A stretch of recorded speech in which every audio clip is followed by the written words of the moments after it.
शिवाजी महाराजांचा पुतळा कोसळला अशी बातमी मीडियामध्ये आली आणि त्या दिवसापासून तुमच्या आमच्या नसानसात संचारणारं रक्त जे आहे ते उसळलं गेलं।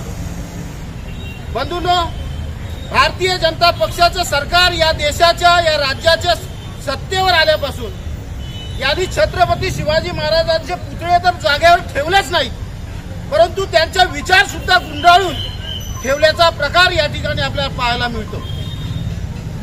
भारतीय जनता पक्षाचं सरकार आणि त्यांचे जे मित्रपक्ष आहेत, जे गद्दार पार्टी ज्याला म्हणतो, जे शिवसेनेतून फुटले गद्दार झाले, राष्ट्रवादीतून फुटले गद्दार झाले, या गद्दारांचं सरकार जे आहे, या सरकारने छत्रपती शिवाजी महाराजांचा विचार या ठिकाणी पायदळी तुडवण्याचं काम केलेलं आहे।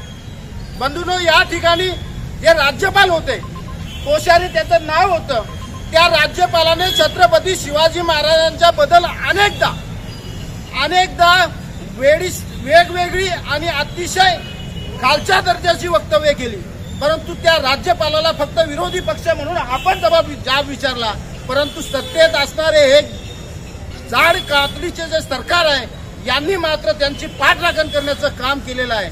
त्यामुळे सर्वप्रथम या निर्लज्ज नालायक जो सरकार आहे, या सरकारचं पहिल्यापासून मी या ठिकाणी निषेध करतो।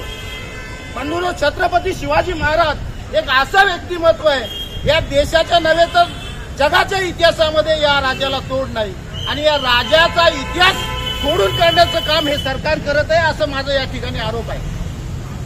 बंधूंनो, हे सरकार ज्या दिवसापासून सत्तेवर आलंय, त्या सरकारच्या सत्तेच्या काळापासून आज इथली महिला सुरक्षित नाही, इथली अल्पवयीन मुलगी सुरक्षित नाही, इथला शेतकरी सुरक्षित नाही, इथला कामगार सुरक्षित नाही, इथला मागासवर्गीय सुरक्षित नाही, इथला वंचित घटकातला आदिवासी माणूस सुद्धा सुरक्षित नाही।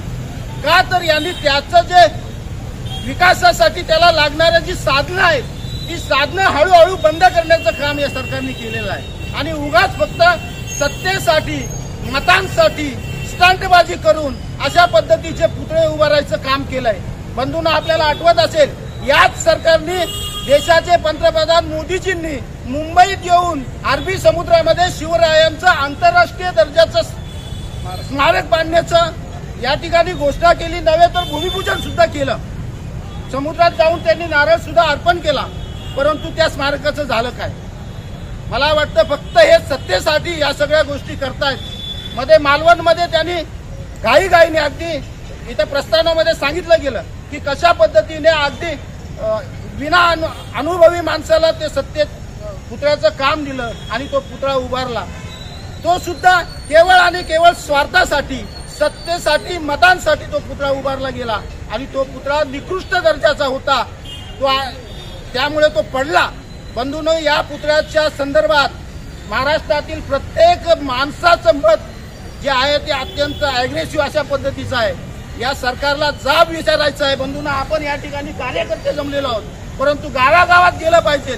शिवाजी महाराजांचा विचार कशा पद्धतीने यांनी गुंडाळून ठेवलाय, पायदळी तुडवलेला आहे, हे आपण गावागावात प्रत्येकाला जाऊन सांगितलं पाहिजे आणि या गोष्टीचा बदला घेतला पाहिजे। येत्या काळामध्ये ज्या निवडणुका होत आहेत, त्या निवडणुका या ठिकाणी त्या निवडणुकांमध्ये यांना घरी बसवण्याचं काम आपण सगळ्यांनी करूया, असं मी या ठिकाणी आपल्या सर्वांना आवाहन करतो। माझ्या ठाणे जिल्हा राष्ट्रवादी सामाजिक न्याय पक्षाच्या वतीने मी या ठिकाणी या भ्रष्ट आणि निर्लज्ज सरकाराचं, त्याचे जे काही मंत्री, मुख्यमंत्री किंवा जे मंत्री आहेत, त्या सगळ्यांचा मी या ठिकाणी निषेध करतो आणि थांबतो।